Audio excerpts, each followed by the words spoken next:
Assalamualaikum warahmatullahi wabarakatuh. Saya Fitri Andriani dari kelas DAAB dengan NIM 22410102062. Jadi di sini saya akan menjelaskan mengenai tugas fungsi rekursif dan recurrence relation ya.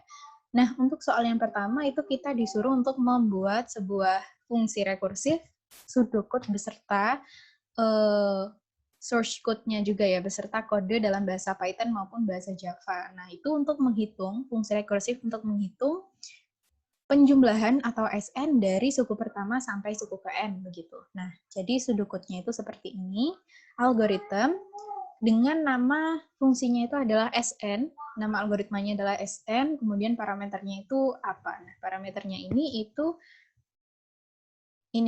parameternya tadi kan dari soal itu parameternya N ya. Kemudian algoritma ini digunakan untuk menghitung penjumlahan dari nilai bilangan pertama sampai suku ke N.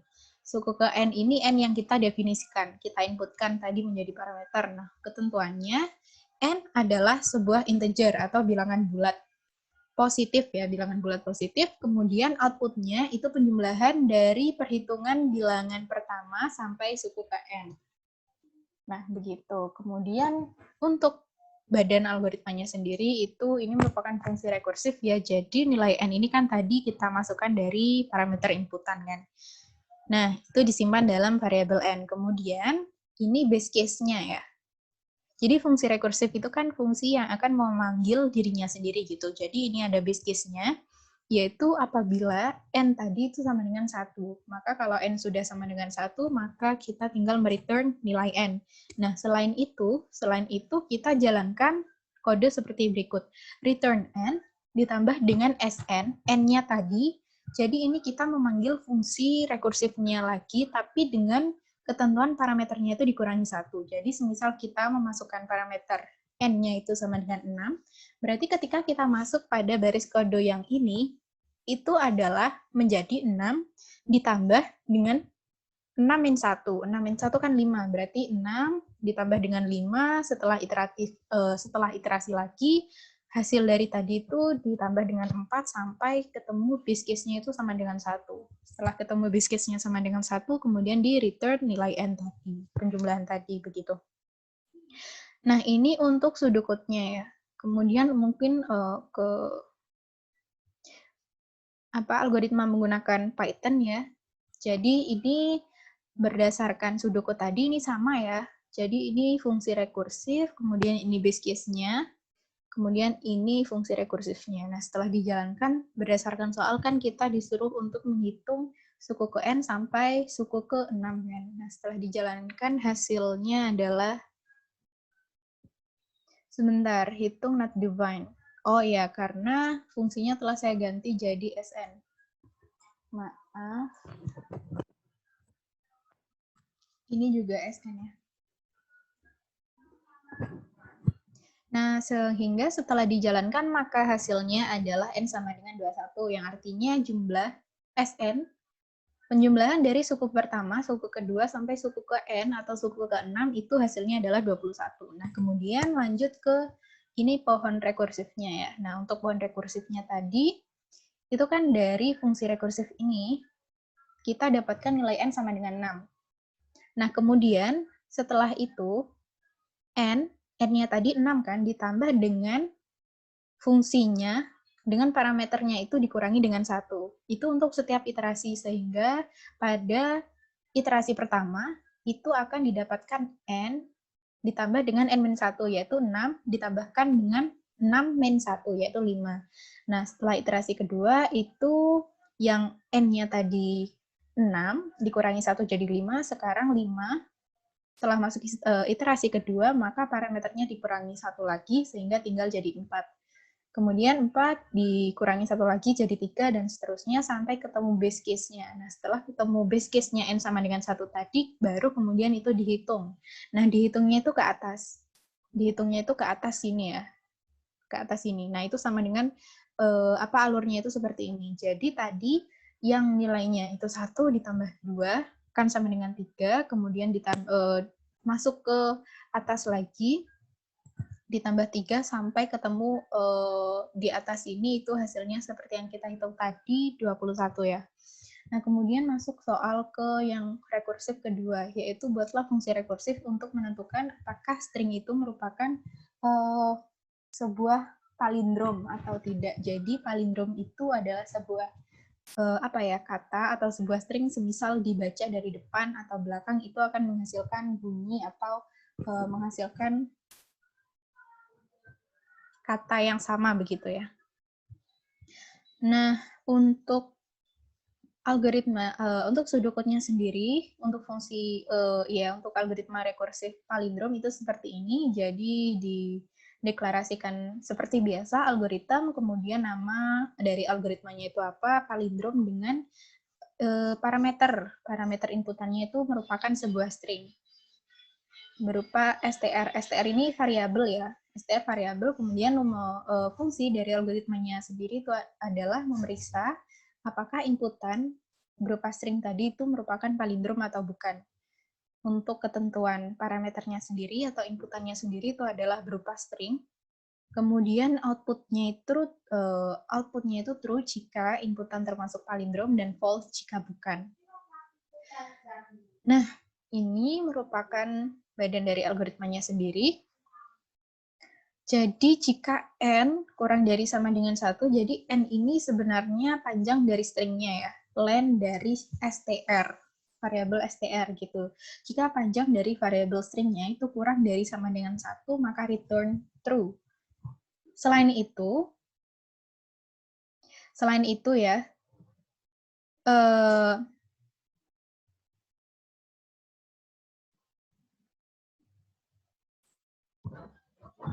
nah ya, kemudian masuk ke logika perjabangan yang kedua, yaitu tadi kan apabila panjang stringnya itu kurang dari sama dengan 1, maka langsung return true, tapi selain itu ada perjabangan lagi, maka itu dicek jika jumlah kata yang dimasukkan itu lebih dari 1, maka akan dicek string dengan indeks ke 0 atau indeks pertama sendiri, yang paling depan sendiri, itu dicek apakah sama dengan string huruf yang kita masukkan itu paling belakang sendiri. Jadi dari yang paling depan dibandingkan apakah sama dengan huruf yang paling belakang. Apabila sama, maka itu kita panggil fungsinya lagi palindrom, yaitu dengan membandingkan lagi. Nah, jadi parameternya ini tadi yang dimulai dari 0 itu akan dimulai dari 1, yang dari belakang itu min 1 nanti akan dimulai dari min 2 begitu. Jadi seperti ini. Mungkin gampangnya seperti ini ya. Yang paling depan itu akan dibandingkan dengan yang paling belakang, kemudian untuk indeks ke 1 akan dibandingkan dengan indeks ke min 2, indeks ketiga akan dibandingkan dengan indeks min 2, sampai ketemu di tengah. Nah, kalau semisal itu sama, semuanya sama, maka akan return, di sini ada return true ya. Nah, sampai dengan jumlah sampai ketemu ke base case-nya tadi. Sehingga di return true. Kemudian selain itu, maka return false. Nah, ini saya menggunakan algoritma dari bahasa Python. Nah, karena dari Python itu sendiri adalah sensitive case ya, maka akan saya lowerkan dulu hurufnya. Jadi kalau misal huruf besar akan dijadikan huruf kecil semua. Sehingga saya ini sudah menjalankan algoritmanya ya. Saya masukkan kasur rusak. Kalau semisal ini kan palindrom ya, sehingga outputnya itu akan menghasilkan palindrom. Begitu. Selanjutnya kita pindah ke soal yang membahas mengenai recurrence relation. Itu ada di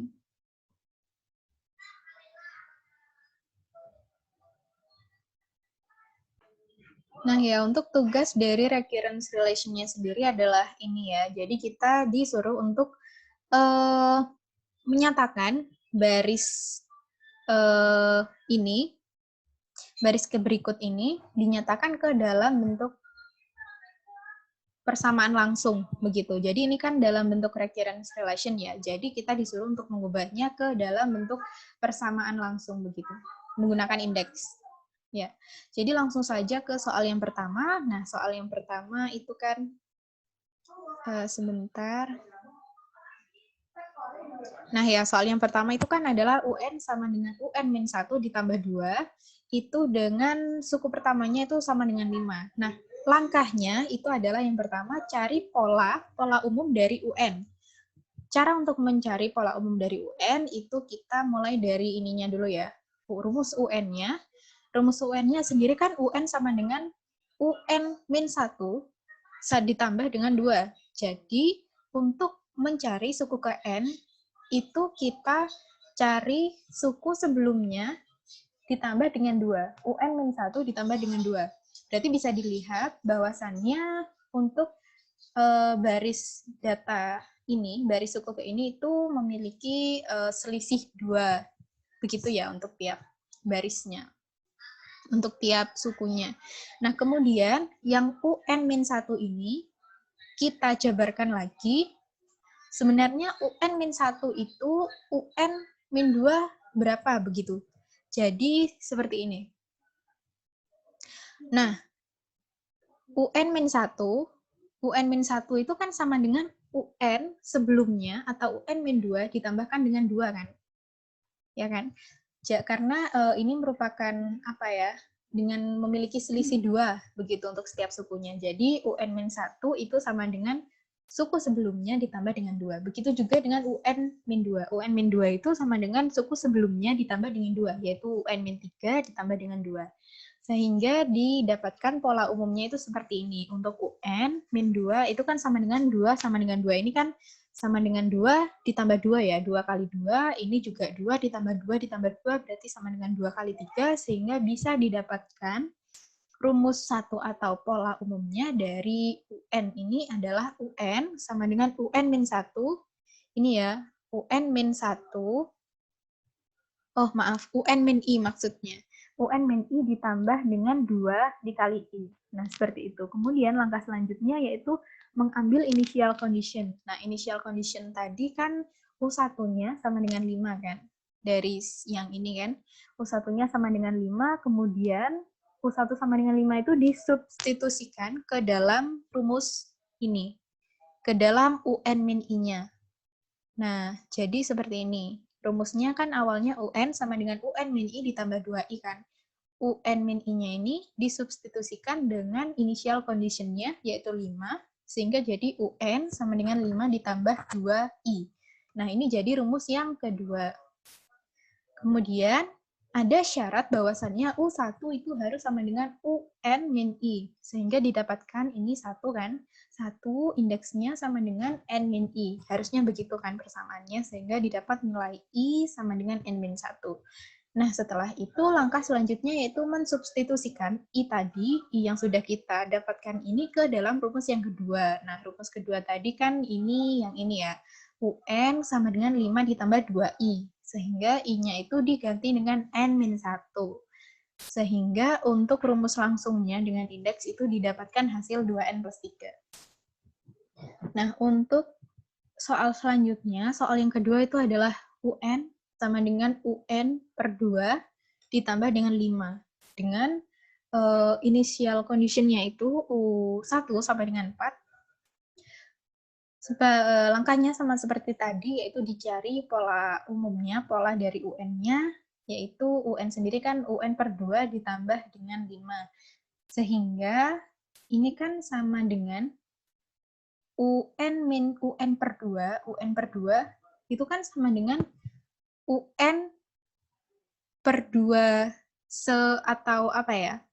Semisal dalam batasan sini tuh per 2, kemudian seperdua selanjutnya itu kan berarti 1/4.